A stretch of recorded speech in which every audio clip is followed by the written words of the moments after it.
اس کو یہاں حرارت مل گئی، وہ جو امتزاج پیدا ہوا دل و دماغ کا، گرمی اور سردی کا، ٹھنڈے اور گرم کا، اس سے کچھ بھاپ بھی اڑی، اس سے کچھ تبخیر بھی ہوئی، لیکن بالآخر آنسو بھی چلے، مگر آخر میں رونے سے ملال گھٹ گیا ہے، بادل تھا برس کے ہٹے چھٹ گیا ہے، وہ سچویشن ہوئی ہے، پھر ایک دفعہ مطلع دل کا صاف ہو گیا۔ اور ہے کہ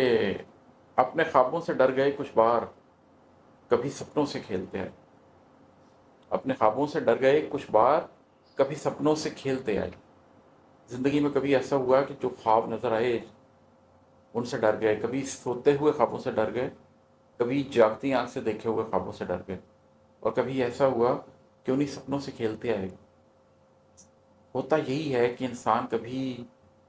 سوتے میں سپنوں میں ڈر جاتا ہے، کبھی سوتے کے سپنوں سے خوش ہو جاتا ہے، لیکن پھر کبھی ایسا بھی ہوتا ہے کہ جو جاگتی آنکھ سے اس نے خواب دیکھے ہوتے ہیں کبھی اس کو وہ ڈرا دیتے ہیں،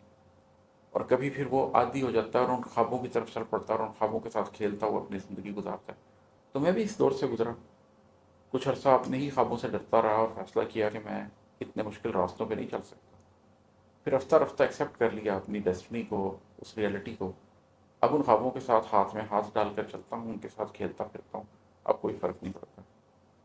اور ہے کہ ہنستے روتے منا لیا ہر بار،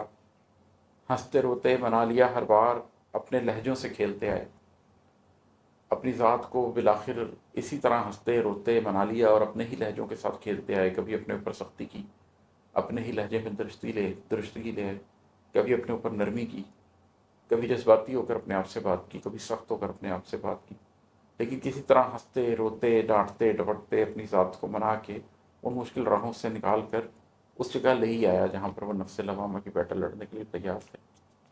اور مگتا ہے کہ ہم تو اپنوں سے لڑ پڑے تھے عماد، آپ غیروں سے کھیلتے آئے، کہ ہم تو ان لوگوں سے جن کے ساتھ ہمارا ایک تعلق تھا، جن کے ساتھ ہمارا رشتہ تھا، ہم تو ان سے بھی لڑ پڑے تھے۔ یہ جو جان نہ پہچان والے لوگ ہیں، آپ ان کے ساتھ کس طریقے سے کھیلتے ہوئے آگے چل سکتے ہیں؟ تو ہوتا یہی ہے کہ جب آپ کی زندگی میں کوئی مقصدیت نہیں ہوتی تو آپ اپنوں سے بھی لڑ پڑتے ہیں، آپ پیروں سے بھی لڑ پڑتے ہیں، اس لیے کہ آپ نفس کے لیے چل رہے ہوتے ہیں۔ لیکن جب آپ کو زندگی میں کوئی بڑا مقصد مل جاتا ہے تو پھر تو آپ غیروں کی بھی سن لیتے ہیں، پھر آپ ان کے ساتھ بھی ہنستے کھیلتے گزار دیتے ہیں، اس لیے کہ زندگی کی وہ معنویت اور مقصدیت اتنی اہم ہو جاتی ہے کہ آپ غیر کے ساتھ وہ غم برداشت کرنے کے لیے تیار ہو جاتے ہیں جو ایک بے معنی زندگی میں آپ اپنوں کے ساتھ بھی نہیں گزار سکتے۔ آج کے لیے اتنا ہی، بہت شکریہ، السلام علیکم۔